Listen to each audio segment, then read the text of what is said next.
Andor Season 2 just revealed that the first Death Star was overdue, meaning that the Star Wars galaxy would have been doomed had it been on time. Taking place in the years before Rogue One and A New Hope, Andor has been showing the true origins of the Rebel Alliance and everything it took to bring all the various cells together to form a meaningful resistance. However, it has also been detailing how the Empire was tightening its grip on the galaxy, particularly with the construction of their greatest and most classified superweapon. Andor Season 2 Episodes 1-3 all take place in 4BBY, 4 years before A New Hope and the Battle of Yavin where the Death Star was destroyed. In these premiere episodes, Ben Mendelsohn's director Krennic holds a secret summit of carefully handpicked Imperial officers to discuss the Emperor's desire for the Empire to have independent, unlimited power. In truth, the search for new sources of energy is all in the service of Krennic's Project Stardust, and Krennic himself confirms the Star Wars galaxy would have been much different had he been able to keep the Death Star's construction on schedule. The Death Star was supposed to have been ready long before A New Hope. The Death Star was up to a year overdue. Andor Season 2 Rogue One Death Star. Taking place at the Malphine Divide, Krennic's secret summit discusses how the Empire can secure the rich deposits of calcite on the planet Gorman. Because Imperial mining operations would destabilize the planet's core, discussion is needed about how the Empire can best prepare to handle the 800,000 Gorman citizens who will be endangered and likely resist Imperial efforts to relocate and destroy their homeworld. Furthermore, it's confirmed that the calcite itself is desperately needed for Krennic's project, as it's needed to coat the Death Star's reactor lenses. However, Krennic also confirms during his presentation that his promised full delivery on the project within 3 years.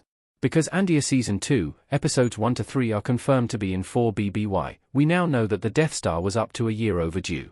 While it had been established previously that Krennic faced multiple delays and setbacks, this is the first time it's been confirmed just how long Krennic's project was overdue, and how soon it could have been ready had Stardust remained on schedule. Imagine if the Empire had the Death Star a year before A New Hope. The Rebel Alliance wasn't truly unified until Rogue One. Rogue One Alliance High Command. It's quite dark to imagine what would have happened to the galaxy had the Death Star been completed according to Krennic's original timetable.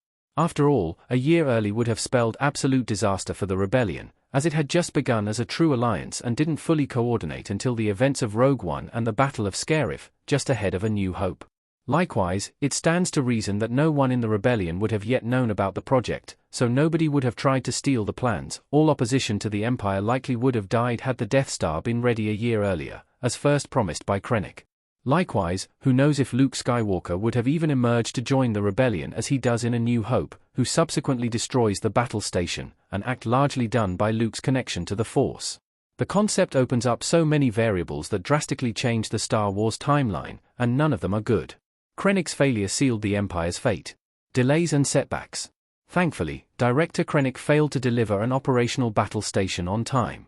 This single year gave the rebellion enough time to fully coalesce as well as for Galaxy's New Hope to emerge with Luke Skywalker. It certainly helped that director Krennic faced so many different delays and setbacks, as mentioned in Andor Season 2, Episode 1. One major setback took place before the Empire, when the Geonosian labor force working on the Death Star project's earliest stages sabotaged construction on Poggle the Lesser's orders, undoing 3 months of work as a diversion so the formerly captured Geonosian leader could rejoin the Separatists ahead of Revenge of the Sith. Because the Republic's Special Weapons Group's deal with the Geonosians was orchestrated by Krennic, the betrayal dealt a serious blow to his reputation. Nevertheless, it's still quite remarkable that director Krennic remained so determined to make his project a reality, only for the credit to be co-opted by Grand Moff Tarkin in Rogue One.